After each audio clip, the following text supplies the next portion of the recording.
Radio Católica. Radio Católica. Unidos por Cristo y María. Unidos por Cristo y María.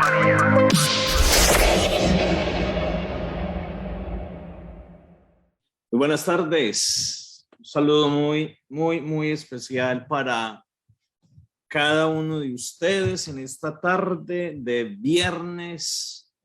Una tarde bien agradable, caliente, como que ya se está viniendo el calorcito. A ver, aquí yo cuadro una cosa. Yo espero que estén bien todos en la casa, en familia. Vamos a ponernos por acá para no estorbar.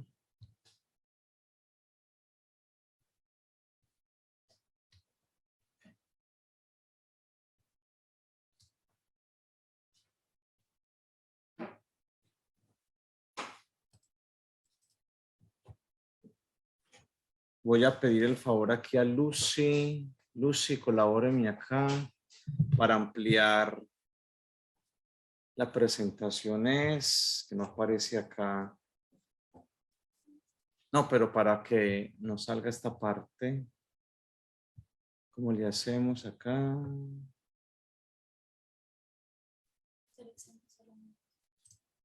No. No.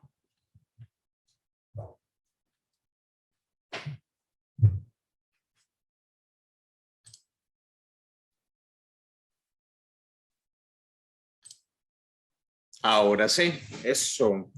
Bueno, señores, amigos, un saludo, pues repito, muy especial para todos. Aquí nos cuadramos bien para que iniciemos este encuentro con Jesús, hora con Cristo. Yo te invito ahora para que nos pongamos en la presencia del Señor Jesús en esta tarde, como decía, de viernes, el sol, el calorcito, ya estamos como dejando atrás el frío del invierno. Y lo más bello es que seguimos durante este tiempo de Cuaresma experimentando a un Jesús cercano, un Jesús amoroso, un Jesús que quiere lo mejor para todos. Vamos a hacer oración en este momento, la oración introductoria. Y para esta tarde hoy quiero compartir este acto de abandono al Padre de Carlos de Foucault. Es un texto bellísimo que nos va a iluminar esta experiencia de Dios a través de su Hijo Jesús. En esta tarde, querida familia, amigos, compañeros de camino, nos ponemos en las manos del Señor Jesús, de su Padre amoroso, y a Él le decimos: te necesitamos, Señor, contamos con tu presencia, con tu ayuda. Ilumina, Señor, nuestro caminar, porque creemos en ti, ponemos toda nuestra confianza en tu amor, en tu amistad, en tu cercanía, porque eres para nosotros camino, verdad y vida, como nos lo dice bellamente el Evangelio de Juan, porque el Señor viene a nosotros para levantarnos, para sanar heridas, para restaurar nuestras vidas. Gracias, Jesús, porque estás hoy con nosotros, porque vienes siempre a nuestro encuentro con los brazos abiertos. Padre, me pongo en tus manos. Haz de mí lo que quieras. Sea lo que sea, te doy las gracias. Estoy dispuesto a todo, lo acepto todo, con tal de que tu voluntad se cumpla en mí y en todas tus criaturas. No deseo nada más, Padre. te encomiendo mi alma, te la entrego con todo el amor de que soy capaz, porque te amo y necesito ponerme en tus manos sin medida, con infinita confianza, porque tú eres mi Padre. Gloria al Padre, al Hijo y al Espíritu Santo, como era en un principio, ahora y siempre, por los siglos de los siglos. Amén. Padre, me pongo en tus manos. La oración de Carlos de Foucault, un filósofo, un hombre que toma la decisión de hacerse cristiano, de seguir a Jesús y sobre todo de tener esta experiencia de amor, un Padre amoroso al que se le confía todo. La oración del abandono de Carlos de Foucault, esa usted la puede encontrar en el internet, se la puede inclusive aprender de memoria, pero sobre todo, yo pensaría, amigos, que es una oración que nos toca profundamente porque es reconocer esa relación tan importante entre padre e hijo, hijo-padre, esa relación simbiótica, esa relación tan estrecha y tan profunda de ver yo a Dios como padre, imagínense, pero no como el papá que hemos tenido, porque seguramente hemos tenido una experiencia un poco difícil con el padre terrenal, el padre biológico. Quizás muchos de ustedes no conocieron o no tuvieron una relación muy sana con papá, pero aquí Carlos de Foucault está hablando de ese Dios Padre amoroso, cercano, de ese Padre que quiere lo mejor para cada uno de nosotros. La oración o acto de abandono al Padre de Carlos de Foucault. Muchachos, qué bueno entonces continuar en esta hora con Cristo. Vamos a seguir con el primer tema que hemos iniciado ya desde la semana pasada. Jesús, judío de Galilea, es el primer tema que estamos trabajando. Yo les había dicho que hemos tomado un texto que usted lo puede conseguir. Jesús, aproximación histórica de un sacerdote jesuita, José Antonio Pagola. Usted puede buscar el texto o si tiene la forma de adquirirlo, se va a llevar un material muy bueno para conocer más sobre Jesús de Nazaret y sobre todo, muchachos, para darnos cuenta todo el contenido del mensaje que nos trae Jesús de Nazaret en los evangelios. ¿Quién es él? Su proyecto de evangelización, el reino de los cielos, todo lo que tiene que ver con esa propuesta de vida que nos trae Jesús.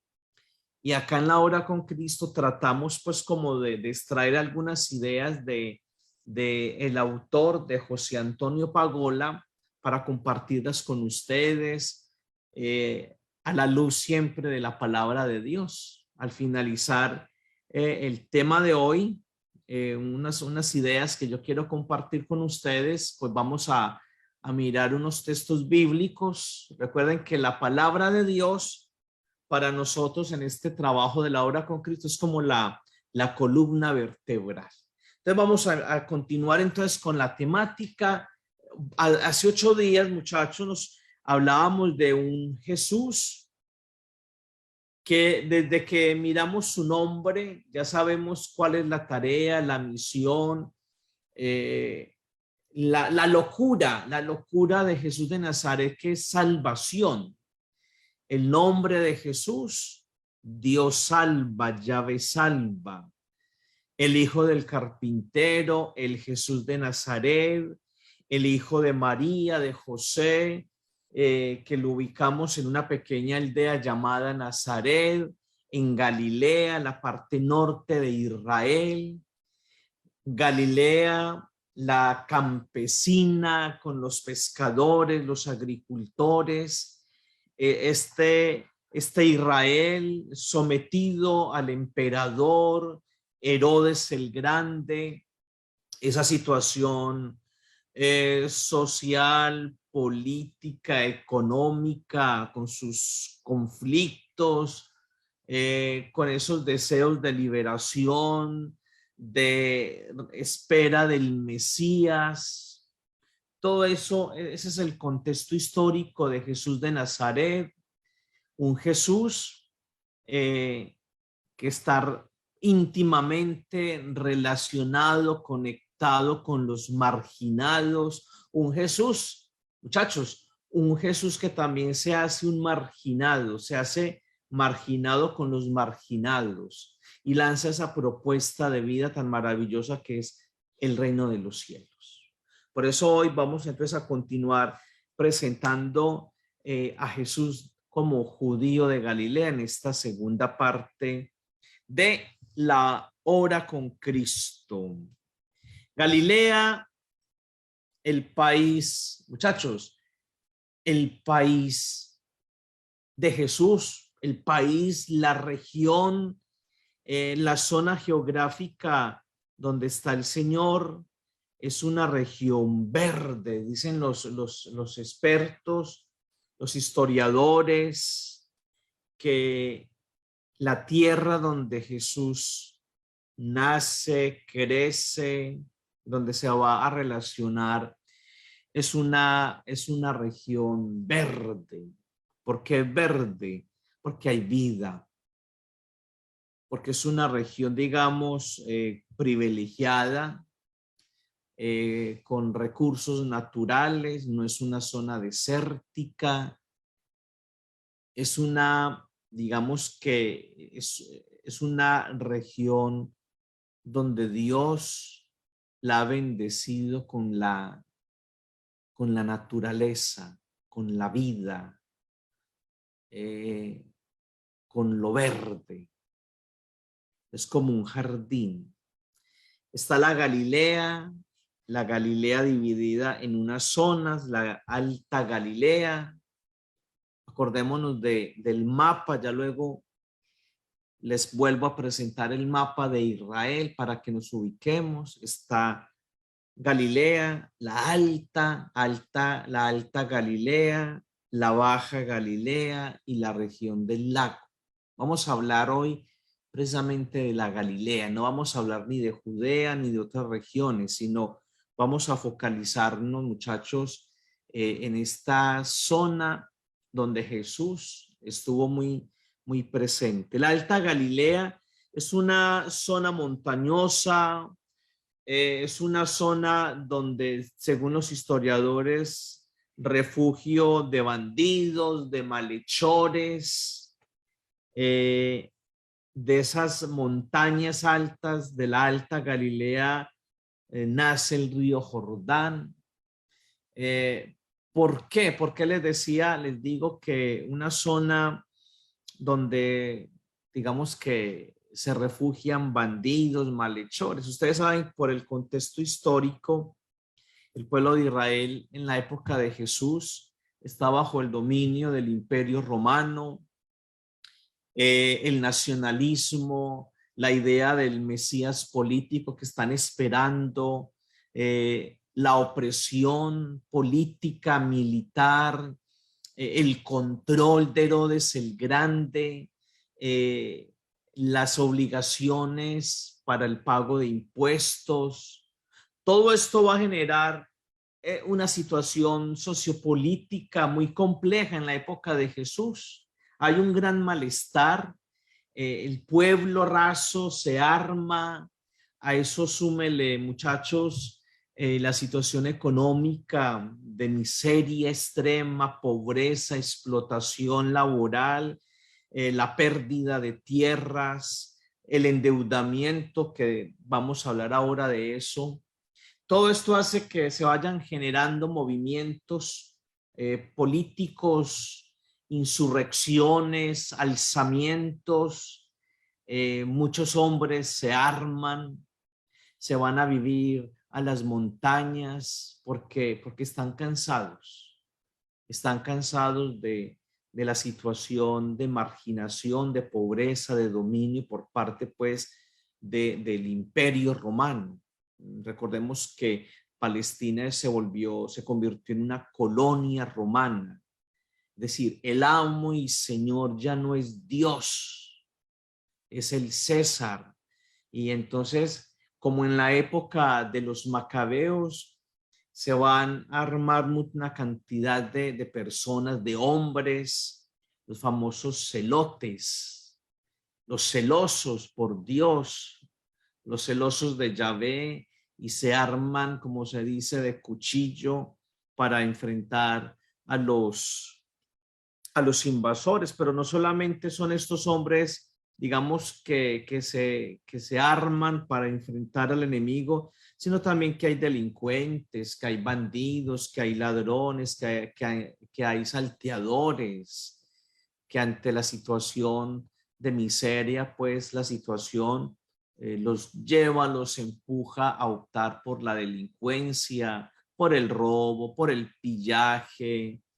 Recuerden ese relato de la parábola del buen samaritano, aquel hombre que va por el camino hacia Jericó y llegan unos ladrones, unos salteadores, le roban, yo me imagino lo poquito que tenía, y fuera de eso de robarle sus pertenencias, pues lo agarran a golpes, lo muelen a palos, como dice el Evangelio, lo molieron a palos.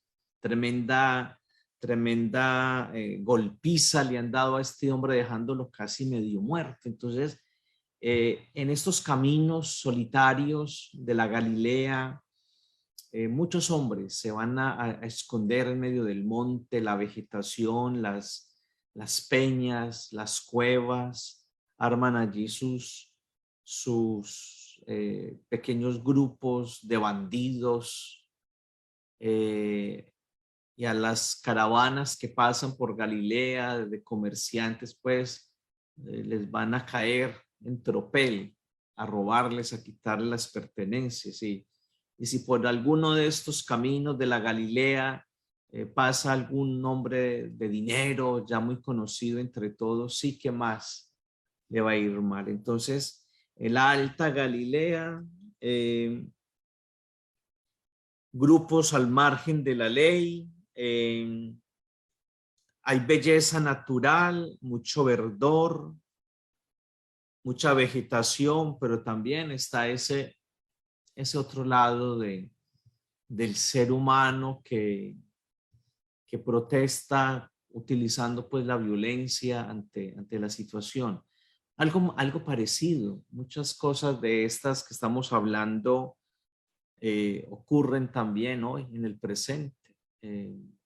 Váyase para su país, el lugar donde usted nació, de donde somos. La mayoría de nosotros somos migrantes, muchos de nosotros no somos de este país, venimos de Centroamérica, de México, de Sudamérica, y todos sabemos pues la situación de nuestros países, con su pobreza, su marginación, los conflictos políticos, sociales, en la mayoría pues de nuestros barrios o colonias, como dicen pues nuestros amigos de México.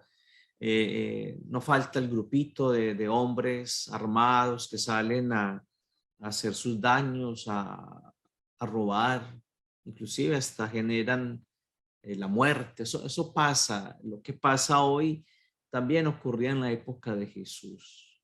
Las diferencias son más bien pocas, la misma situación o conflicto social. Entonces, muchachos, está la Alta Galilea, la Baja Galilea. La Baja Galilea es como California, estamos acá ubicados en el estado de California, entonces se habla de la Alta California, de la Baja California, de la parte central, la parte del valle. Entonces, Galilea también tiene una parte baja, colinas poco elevadas, la llanura de Israel. Hay dos montañas o dos montes muy significativos, el Tabor y el Hermón. Según Flavio Josefo, en esa zona de la Baja Galilea hay aproximadamente más de 200 pueblitos, imagínense, o aldeas. Esto nos lleva a entender de que Galilea es una región campesina con muchas pequeñas poblaciones, muy poblada. Se ve que es una región donde hay buenas provisiones de alimentos, ganados, está el lago. Ahí les traigo una fotografía pues actual de Galilea. Miren esta hermosísima imagen de Galilea, el lago de Tiberíades. Allá se ve un pequeño barquito, se ve que es una masa de agua muy grande. Imagínense, usted se puede imaginar los amigos de Jesús con sus pequeñas barcas lanzando la red en las horas de la madrugada, tratando de pescar algo para poder vender y también para el sustento de su familia. La capital de Galilea es Séforis, de la que ya habíamos hablado. Les presentamos hace 8 días una imagen, una fotografía de las ruinas de Séforis, una ciudad muy importante. Esa es la Baja Galilea, pero también se nos habla de la región del lago, lago de Galilea o de Tiberíades, donde hay unas ciudades conocidas para nosotros, haciendo pues referencia a los evangelios. Esta es las ruinas de Séforis, lo que queda de la antigua ciudad que Jesús seguramente conoció. Y acá, esta es otra imagen de Séforis. Aquí podemos mirar las bases de casas, de construcciones, los mosaicos de sus casas, las columnas que sostenían seguramente los techos, casas seguramente de personas de extracto alto. Las casitas de la gente sencilla y pobre son diferentes, son lugares más sencillos, casas en la roca. Estas se ve que son construcciones con mucha más técnica. Aquí está una fotografía de Cafarnaúm. Ruinas, estas son puras ruinas. Cuando usted tenga forma de ir a Tierra Santa, lo van a llevar seguramente a estos lugares tan hermosos y van a decirle: vea, en este lugar estuvo nuestro gran amigo Jesús de Nazaret.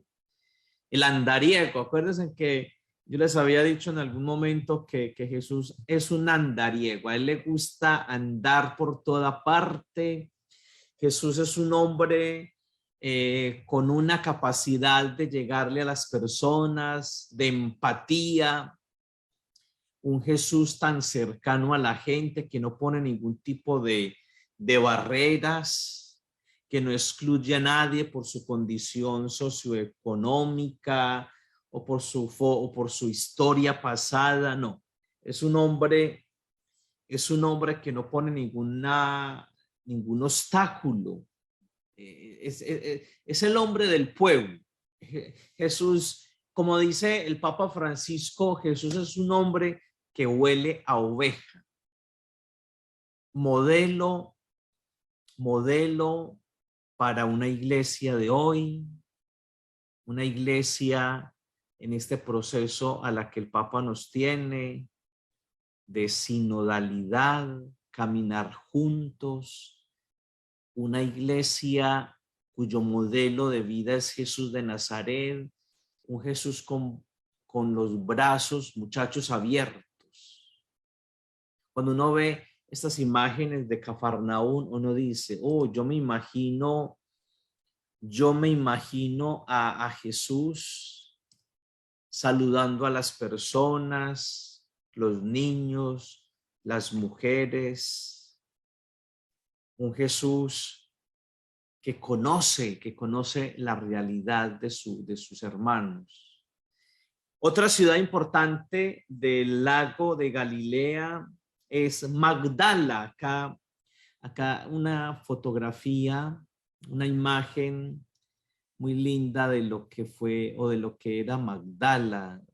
Aquí también están ruinas de la antigua ciudad. Aquí se ven. Aquí llegan los arqueólogos, los antropólogos, los paleontólogos, se meten en estos lugares arqueológicos a hacer sus excavaciones, a explorar el terreno. Luego van construyendo lo que eran las ciudades. La técnica hoy, los avances científicos ayudan mucho para poder levantar, para como que reconstruyamos lo que eran estas ciudades antiguas. Entonces llegan los arqueólogos con sus herramientas a mover tierra. Muchachos, es una aventura apasionante y descubren objetos y vasijas y restos humanos y de animales y estudian y se encuentran hasta con elementos de la naturaleza, semillas que van a hablar del cómo vivían en aquella época. Hasta estudiando los huesitos, las dentaduras, se dan cuenta de las enfermedades, de la causa de la muerte de una persona, en fin. Se meten estos hombres y mujeres maravillosos, inteligentes a estudiar la antigüedad, la arqueología, a sacar, digamos que a desenterrar el pasado. Entonces aquí está esta imagen de Magdala. Magdala es una ciudad que hace referencia a un personaje tremendo del Evangelio. Un personaje, una mujer maravillosa, muy amiga de Jesús, muy cercana a Jesús, una gran discípula de Jesús, que era María Magdalena, María de Magdala, que vamos a tenerla muy presente, muchachos, en Semana Santa, en Pascua. Imagínense, la primer mujer catequista, gran mujer evangelizadora, la imagen de una iglesia, de una comunidad cristiana que cree en la vida, en la resurrección. Entonces, María Magdalena es, valga la redundancia, de Magdala. María de Magdala, María nacida y criada en esta ciudad que hacía parte pues de las ciudades del lago. Allí está pues Magdala, Tiberíades, otra ciudad importante, el lago. Estas son fotografías pues ya de la actualidad, modernas. Fotografías que uno dice, qué bueno estar allí para conocer, pero sobre todo para profundizar en nuestra experiencia de fe. Muchachos, yo quisiera en esta tarde hacer una breve lectura del historiador judío Flavio Josefo, un personaje bien importante. Flavio Josefo fue un judío que va a tener una gran influencia en Roma, amigo de los emperadores. Flavio Josefo va a ser un judío que va a estar apoyado por la familia de los Flavios en Roma, con una gran influencia de la cultura grecorromana. Es un historiador de la antigüedad. Tenemos varios historiadores, está Flavio Josefo, Tácito es otro, que nos cuentan de la historia del pueblo de Israel. Tenemos todavía conservados, los libros de historia de Flavio Josefo. Usted los puede consultar en una biblioteca o los puede también adquirir y leerse. De Flavio Josefo conservamos unas obras importantes, por ejemplo, la guerra judía, hombres ilustres, son textos escritos en griego, y allí conocemos mucho de la historia de Israel, la historia del Imperio Romano. Y quien lo creyera, muchachos, este historiador que no fue cristiano menciona a Jesús de Nazaret, a Juan Bautista también, del movimiento de la muerte de Santiago, los menciona en sus textos. Entonces, Flavio Josefo hoy nos va a hablar de lo que es esta hermosa tierra de Galilea. Voy a leer este texto de la guerra judía. Este texto, usted, como les decía, muchachos, usted lo puede conseguir. Hoy en día podemos tener la facilidad de ir a las fuentes. Lo mismo que los textos en griego de los evangelios, del Nuevo Testamento, la Biblia hebrea, para la gente que es experta en estudiar, en los historiadores, en los hagiógrafos, en los exégetas, los expertos pues en literatura, en escritura antigua. Nos dice Flavio Josefo, es una descripción muy linda de esta región. A lo largo del lago de Genesaret, del que estamos viendo, o de Tiberíades, se extiende una tierra del mismo nombre, admirable por su belleza natural, la fertilidad del terreno, permite toda clase de vegetación. Sus habitantes la cultivan en su totalidad. La bonanza del clima, además muy apropiada para toda clase de plantas. Los nogales, que en comparación con otros árboles necesitan un clima especialmente fresco, aquí abundan y florecen. Hay también palmeras que necesitan grandes calores. No muy lejos encontramos higueras y olivos que requieren un clima más templado. Se podrá decir que la naturaleza se ha esforzado por reunir aquí, en un solo lugar, las especies más incomparables, o que las estaciones del año compiten en una noble lucha por hacer valer cada una sus derechos sobre la tierra. El suelo no solo produce los frutos más diversos, nos dice Flavio Josefo, sino que se cuida de que durante mucho tiempo haya frutos maduros.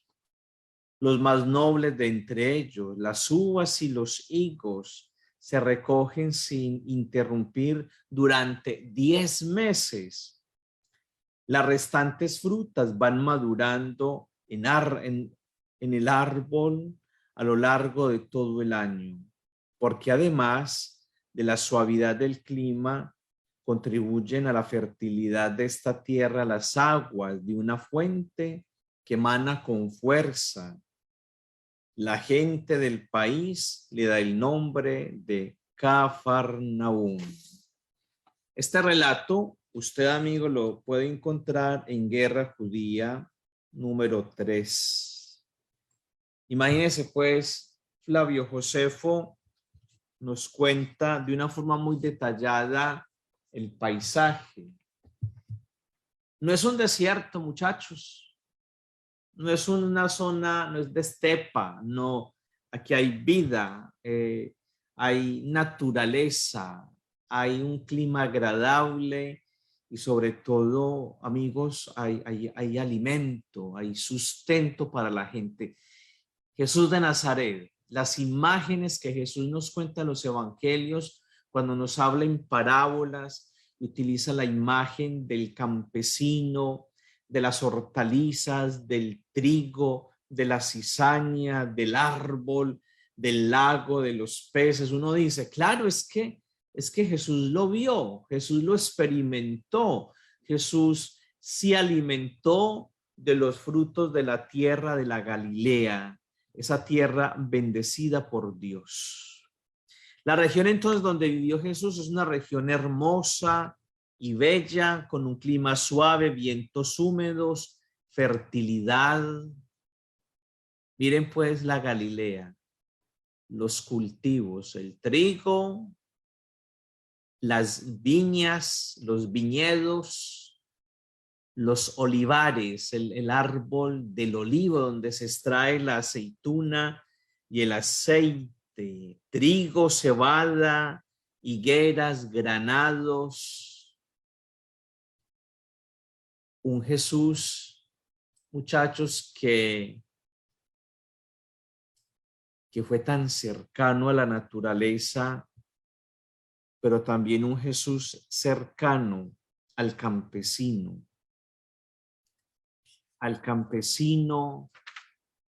al hombre que madruga a sembrar, a arrancar el fruto de la tierra.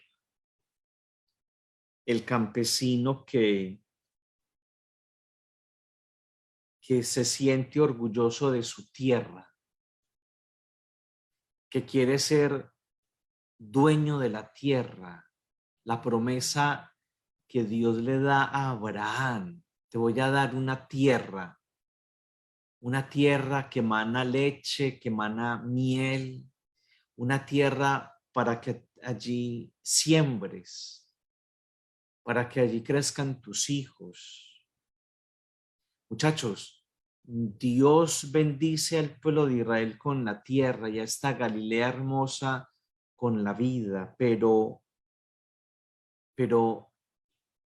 vamos a mirar el otro lado de la moneda. La tierra es bendición, los frutos, el agua, pero llega el invasor, llegan las tropas, llega el ejército invasor, se adueñan de la tierra y ahora el dueño de la tierra no es el campesino, es el emperador de Roma. Se hace el dueño absoluto de la tierra, es el que va a controlar la tierra. Roma se considera la dueña de la tierra. Grandes extensiones de tierra le pertenecen al emperador y a los que él pone para que controlen todo. Entonces, la tierra de la Galilea, donde el Señor vivió durante toda su existencia, va a estar, digamos, apoderada de terratenientes, de funcionarios, de grandes familias, de la aristocracia, de funcionarios, de los, digamos, muchachos, los secuaces de Herodes el Grande. Todas estas familias que están allí, ávidas de tierra, ávidas de poder, se apoderan de la tierra. El campesino, la familia campesina, cada día más encerrada, endeudada, es una cosa increíble, se endeudan para poder pagar los impuestos, los tributos, el tributum soli para Roma, hay que pagarle tributo a Roma por las tierras cultivadas, pero también está el tributum capitis, el tributo capitis, que es el que toda persona tiene que pagar.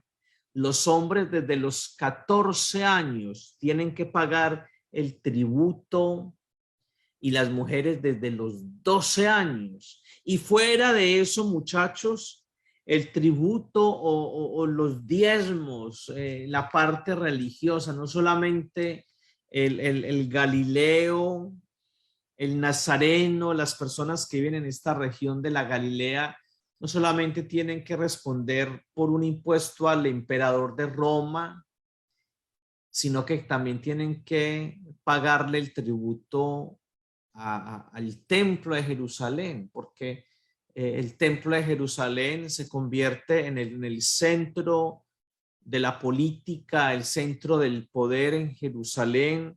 Allí está el Sanedrín, allí está el sumo sacerdote, toda esa estructura de poder piramidal donde todos tienen que aportar para poder sostener, por un lado, el gobierno civil y también, por otro lado, tienen que sostener, digamos, a la institución religiosa. Entonces, hay que pagar impuesto por un lado al emperador, a Herodes, los recaudadores tienen que pagarle tributo también al sacerdote, los diezmos, las primicias, los primeros frutos, las ofrendas. Y cuando vamos a mirar el bolsillo o la bolsa del campesino de Galilea, pues vacío, totalmente vacío. ¿Por qué? Porque todo su esfuerzo en sacar el fruto de la tierra, de las ventas de los pocos productos que pueden cultivar, pues se les va en pagar impuestos. Entonces, como no puedo pagar el impuesto, llega el recaudador y me quita la tierra, o empiezo a prestar dinero para poder pagar mis deudas. Y como no tengo forma de recuperar el dinero para pagar las deudas, pues termino sin la tierra. Pierdo la tierra, pierdo mi propiedad y termino como un jornalero, dependiendo de un terrateniente, ganándome un jornal para poder sobrevivir. Esa es la situación. Hay tierra abundante, frutos, hay comida, pero llegan los poderosos a aprovecharse del campesino de Galilea y lo empobrece. Es una situación muy traumática. La urbanización de Galilea, la mayoría viven en casas sencillas. Vamos a mirar aquí, muchachos, casas en tiempos de Jesús. Es una excavación arqueológica en Nazaret. Aquí en Nazaret, donde Jesús vivió muchos años de su vida, con sus papás, con doña María, con don José y sus demás familiares. La gente en Galilea, la gente pobre en Nazaret, viven en casitas muy sencillas. Muchas de estas casas no tienen nada de lujos. Aquí no se habla de lujos, ni de comodidades, ni de mosaicos en el piso, en el suelo, ni pinturas o murales en las paredes, ni columnas de mármol, no. Casas sencillas porque no hay dinero suficiente. Desigualdad, pobreza, miseria, aumento de jornaleros, de trabajadores explotados, mucha pobreza, mucha explotación. Amigo, yo les decía ahora que íbamos a traer a colación en esta tarde unos textos bíblicos que nos hablan de esa realidad social del campesino de Galilea, de lo que Jesús tuvo que haber vivido. 4 propuestas para el Evangelio. Lucas, capítulo 16, versículos del 19 al 31. Yo los traigo aquí en la presentación. Si quieren, ya luego en casa, ustedes buscan el texto. Había un hombre rico, nos dice San Lucas, que se vestía con ropa finísima y comía regiamente todos los días. Esa es la descripción de un hombre rico, un hombre que se viste muy bien, con buena ropa. No vive en una casita construida en la roca, en la montaña. No, es una casa de ciudad con sus columnas, con sus corredores, sus habitaciones, con su fuente de agua, con su piscina para las purificaciones, seguramente con jardines. Un hombre rico, bien vestido, de púrpura, buenas telas traídas de Oriente, comida, buena comida, pan de trigo, no de cebada, el pan de cebada era el pan de la gente pobre. Tenía seguramente acceso a la carne, a los dáctiles, esas frutas de Oriente. El vino, un vino bueno, vino generoso, con espuma. Tenían acceso a la sal para poder conservar sobre todo la carne. En fin, un hombre que se vestía con ropa finísima, que comía muy bien todos los días.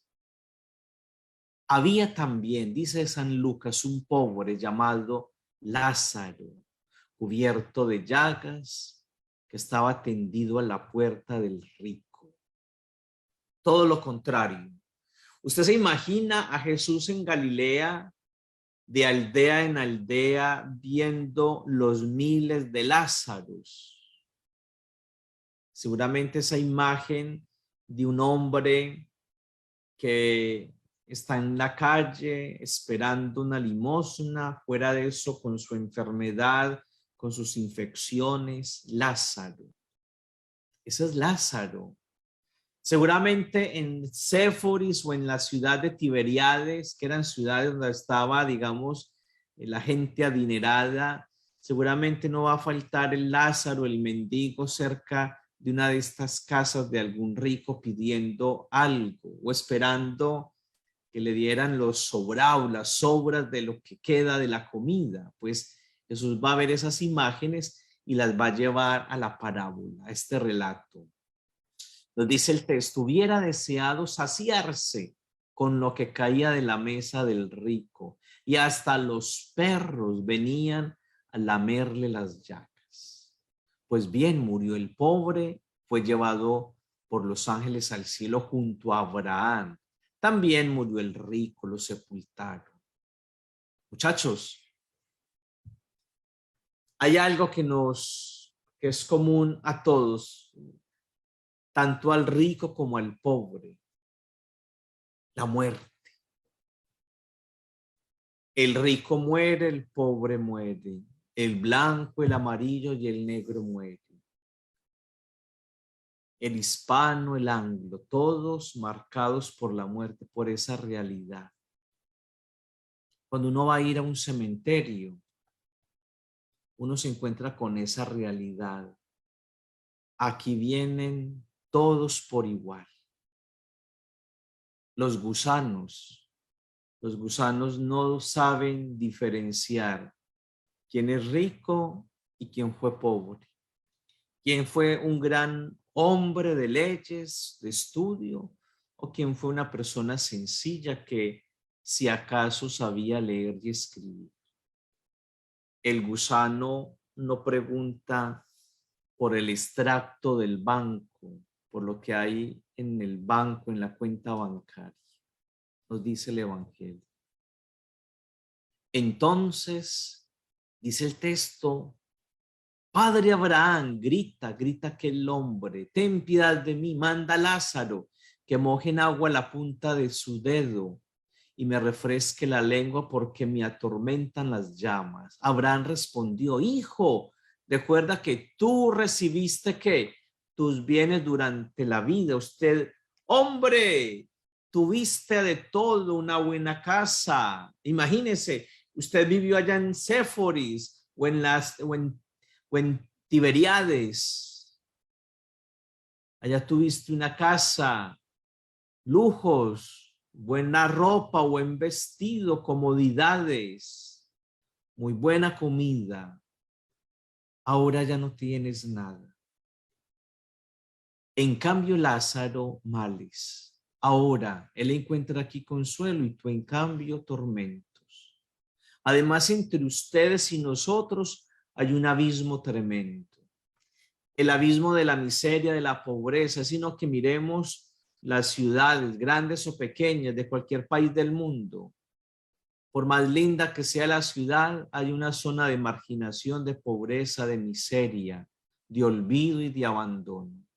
Toda ciudad, por más elegante que sea, tiene una otra cara, la cara de la pobreza, de la miseria, del abandono, donde se van cosechando conflictos, conflictos, desigualdades, rabias, mucha violencia, la pobreza, la miseria, la desigualdad siempre va a producir entre nosotros mucha violencia. Muchos de los grandes problemas sociales, de las revoluciones, de la violencia se debe a la pobreza o a la miseria. Uno ve en nuestras ciudades la gente en las calles, las personas que no tienen techo o que tuvieron una casa y la perdieron porque no pudieron pagarla al banco, pierden todo. Uno lo ve en estas ciudades, aquí en Norteamérica. Se nos ha vendido mucho la idea de que es un país de ricos, pero no. Hay mucha pobreza. Sino que salgas a las calles y te darás cuenta de lo que hay. Muchachos, otro texto. Lucas capítulo 12, del 16 al 21. ¿Qué nos dice Lucas? Vamos a correr aquí el cuadrito. Dice: a continuación les propuso este ejemplo. Había un hombre rico al que sus campos le habían producido mucho. Pensaba, ¿qué voy a hacer? No tengo dónde guardar mis cosechas. Este es un terrateniente. Imagínense, pues, seguramente Jesús, cuando habla, cuando presenta esta parábola, esta historia, seguramente ya había visto estos hombres, los dueños de las grandes tierras, terratenientes, mucha cosecha de trigo, mucho cultivo de uva, de frutas, de verduras, de cebada, sobreabundancia. ¿Qué voy a hacer? Dice, ¿qué voy a hacer con toda esta cantidad de comida que tengo?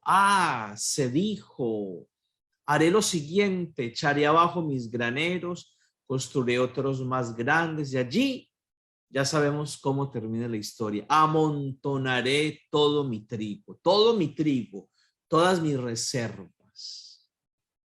Entre más tengo, más quiero. Y quiero acumular y acumular. Y entonces, yo conmigo hablaré, dice el texto. Alma mía, tienes aquí muchas cosas guardadas para muchos años. Descansa, come, bebe, pásalo bien. Disfruta de la vida. Aprovecha que estás, como decimos nosotros, estás podrido en el dinero, en la plata. Tienes demasiado. Pero una cosa es lo que yo pienso, otra cosa, el proyecto de Dios. Pero Dios le dijo: pobre loco, pobre hombre insensato, esta misma noche te van a reclamar tu alma. ¿Quién se quedará con lo que has preparado? ¿Quién va a disfrutar de lo que has acumulado? Estos ricos de Galilea, estos grandes hombres de tierras, donde explotaban a tantos jornaleros, les llegaba el momento de la muerte. Y seguramente los conflictos de herencias, los conflictos que se daban cuando alguien moría, cuando alguien fallecía. Aquí tenemos otro texto, muchachos. Aquí me salió un poquito la presentación como no esperaba. A ver, vamos a mirar aquí una cosa para que no se nos vaya a perder el texto. Acá.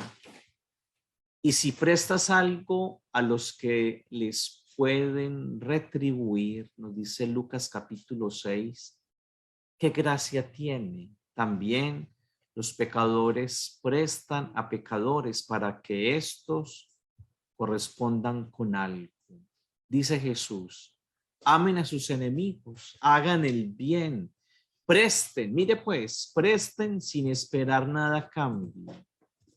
Aquí nos está hablando Jesús de la cantidad de personas endeudadas, que les tocó vender sus tierras o que ellos mismos terminan como esclavos y sus mujeres ejerciendo la prostitución porque la situación económica es tan agobiante que no pueden cubrir sus deudas, la realidad de tantas personas. Y finalmente nos presenta el Evangelio este texto de Mateo que nos dice: aprendan algo del reino de los cielos. Un propietario salió de madrugada a contratar trabajadores para su viña. Se puso de acuerdo con ellos para pagarles una moneda de plata al día. Los envió a su viña.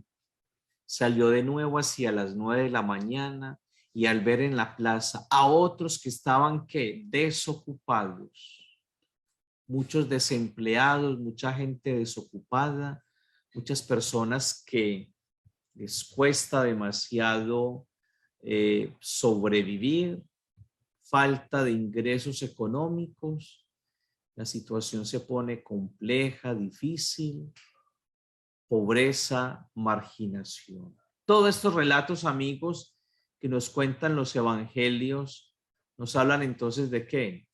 De esa realidad tan lamentable que le tocó vivir a Jesús de Nazaret, a sus compatriotas, toda esta realidad de pobreza extrema, de miseria. Todo esto Jesús lo vio a lo largo de su ministerio. Por eso Jesús se acerca al hombre marginado, al hombre excluido. Y hoy, igual que hace 20 siglos atrás, la situación parece ser la misma. Marginación, pobreza, rechazo y exclusión. El Evangelio, buena noticia para generar procesos de cambio social, para recuperar la dignidad del ser humano, para liberar al hombre de la miseria que destruye, que margina, que aniquila. Un mundo tan hermoso, donde hay tantos recursos, pero que lastimosamente por las injusticias hay tan pocos que lo tienen todo y tanta gente que no tiene nada. La propuesta del Evangelio para transformar. Gloria al Padre, al Hijo y al Espíritu Santo, como era en un principio, ahora y siempre, por los siglos de los siglos. Amén. Un saludo para todos. Que el Señor los bendiga, los acompañe, los proteja. Radio Católica. Radio Católica. Unidos por Cristo y María. Unidos por Cristo y María.